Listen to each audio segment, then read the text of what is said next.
छत्तीसगढ़ की मुख्य निर्वाचन पदाधिकारी डॉक्टर श्रीमती रीना बाबा साहब कंगाले ने मतगणना को लेकर पत्रकार वार्ता ली। इसमें उन्होंने बताया कि चाक चौबंद व्यवस्था के बीच 3 दिसंबर को सुबह 8 बजे से मतगणना प्रारंभ होगी। राज्य की 90 विधानसभाओं के लिए 90 मतगणना केंद्र जिला मुख्यालयों में स्थापित किए गए हैं, जहां 3 लेयरों में सुरक्षाकर्मी तैनात रहेंगे। उन्होंने बताया कि मतगणना स्थल के अंदर मोबाइल, लैपटॉप जैसे कोई भी इलेक्ट्रॉनिक उपकरण ले जाना प्रतिबंधित किया गया है। कल 3 दिसंबर रविवार को सुबह 8 बजे से मतगणना प्रारंभ होगी।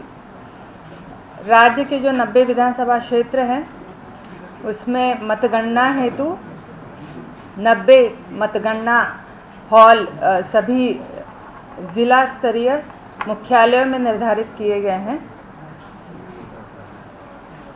90 विधानसभा क्षेत्रों की मतगणना हेतु 416 सहायक रिटर्निंग अधिकारी, 4,596 गणना कर्मी और 1698 माइक्रो ऑब्जर्वर्स तथा 90 रिटर्निंग अधिकारियों के निरीक्षण में ये पूरे मतगणना की प्रक्रिया संपादित होगी। इसके अलावा भारत निर्वाचन आयोग ने मतगणना में पूर्ण पारदर्शिता रहे, इस हेतु 90 काउंटिंग ऑब्जर्वर्स भी नियुक्त किए हैं। प्रत्येक हॉल में मतगणना विधानसभावार पृथक पृथक रहेगी और हर विधानसभा के लिए 14 टेबल निर्धारित रहेंगे। राज्य में ऐसी 6 विधानसभाएं हैं जहां पर 14 की जगह जो है 21 टेबल पर गणना कार्यक्रम स्वीकृत किया गया है। इन 6 विधानसभाओं में कवर्धा, पंडरिया, सारंगढ़, बिलाईगढ़, कसडोल और भरतपुर सोनत सम्मिलित है।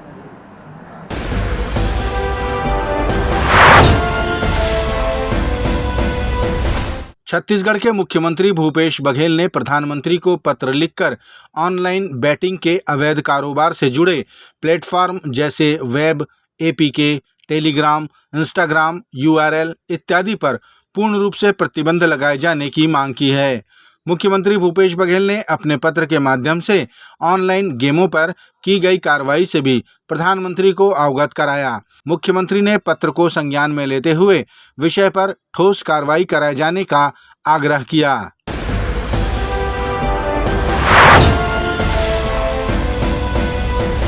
कल मध्य प्रदेश के भी नतीजे आ जाएंगे। मध्य प्रदेश में भी कांग्रेस और भाजपा दोनों ही पार्टियां अपनी अपनी जीत के दावे कर रही हैं। दोनों ही पार्टियां 130 प्लस का दावा करते नजर आ रहे हैं। मुख्यमंत्री शिवराज सिंह चौहान ने कहा कि मध्य प्रदेश के विकास और मोदी जी की गारंटी पर मध्य प्रदेश की जनता ने मुहर लगाई है। भारतीय जनता पार्टी भारी बहुमत से सरकार बनाने जा रही है। मोदी जी के प्रति प्रेम और विश्वास, केंद्र सरकार की योजनाएं और मध्य प्रदेश सरकार की योजनाओं का कमाल, विकास मध्य प्रदेश में जो हुआ है वो अद्भुत और अभूतपूर्व हुआ है। उसके कारण जनता का विश्वास और चारों तरफ समाज के हर वर्ग से स्नेह, प्रेम और आशीर्वाद की वर्षा हुई है।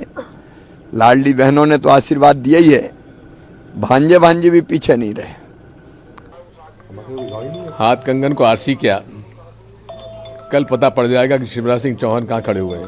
सर कितनी सीटें आप लोग जीतने? 130 प्लस, उससे नीचे नहीं जाएंगे।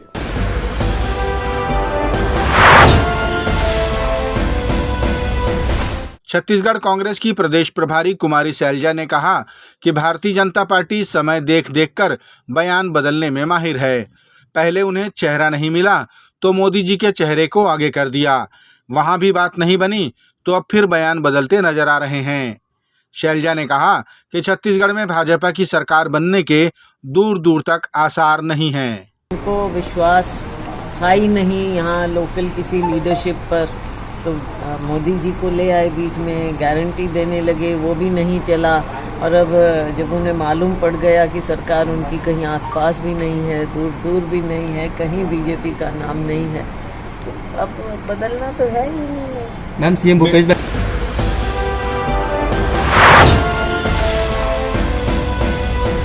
खैरागढ़ गंडई छुईकदान जिले के पुलिस प्रशासन ने बलवा, चक्का जाम या फिर किसी भी अपरिस्थिति से निपटने के लिए एक मॉक ड्रिल किया, जिसमें पुलिस के जवानों को स्थिति को नियंत्रित करने के गुर सिखाए गए। पूरा मॉक ड्रिल पुलिस अधीक्षक अंकिता शर्मा के नेतृत्व में आयोजित किया गया। उन्होंने बताया कि कई बार बलवा और चक्का जाम के चलते भीड़ अत्यधिक हो जाती है, उसे कैसे नियंत्रित किया जाए, भीड़ को काबू में कैसे किया जाए और अप्रिय स्थिति न बनने दी जाए, यही सब मॉक ड्रिल के माध्यम से बताया गया। कभी ना कभी लॉ एंड ऑर्डर की स्थिति निर्मित होती है, तो अलग अलग सिनेरियो को देखते हुए, जैसे आगजनी का कभी सिनेरियो होता है या फिर चक्का जाम का होता है या कभी लाठी चार्ज या अन्य किसी भी प्रकार के सिनेरियो होते हैं या वीआईपी ड्यूटी का होता है, तो उसमें किस प्रकार से रिस्पॉन्ड करना है और किस तरीके से चीज़ों को बिना किसी एस्केलेट किए, बिना किसी चीज़ को बढ़ाए उसको कैसे नियंत्रित करना है, इसको लेकर के मॉक ड्रिल का आयोजन किया गया था। तो लॉ एंड ऑर्डर में एक प्रॉपर हैंडलिंग के लिए और उसको ध्यान में रखते हुए आज मॉक ड्रिल का जो है खैरागढ़ पुलिस के द्वारा आयोजन किया गया था।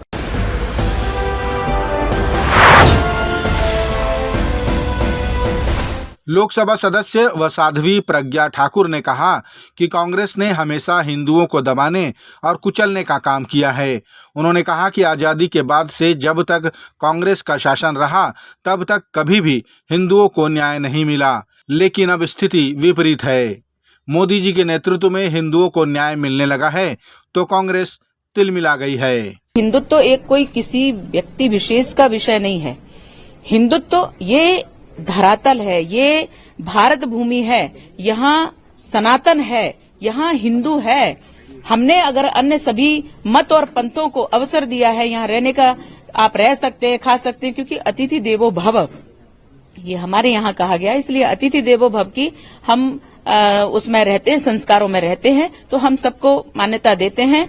और इसमें कांग्रेस ने हिंदुओं के साथ सदैव षड्यंत्र किया है, हिंदुओं को नीचे गिराने का प्रयास किया। जब तक स्वतंत्रता के पश्चात जब तक कांग्रेस का शासन रहा, हिंदुओं को कभी भी न्याय नहीं मिला है।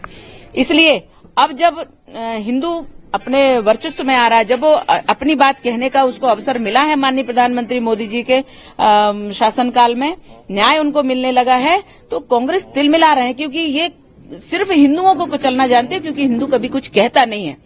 और कांग्रेस पार्टी पूरी तरह से आतंकवादियों के साथ है, ये सिद्ध हो चुका है।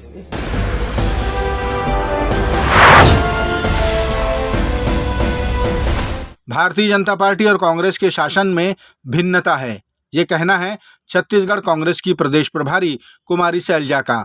उनका कहना है कि भारतीय जनता पार्टी लोकतंत्र पर विश्वास नहीं करती, कार्यकर्ताओं के सुझावों को दरकिनार कर देती है, लेकिन कांग्रेस पार्टी की सरकार को लोकतंत्र पर विश्वास है और वह सभी की सुनती है और उन पर अमल भी करती है।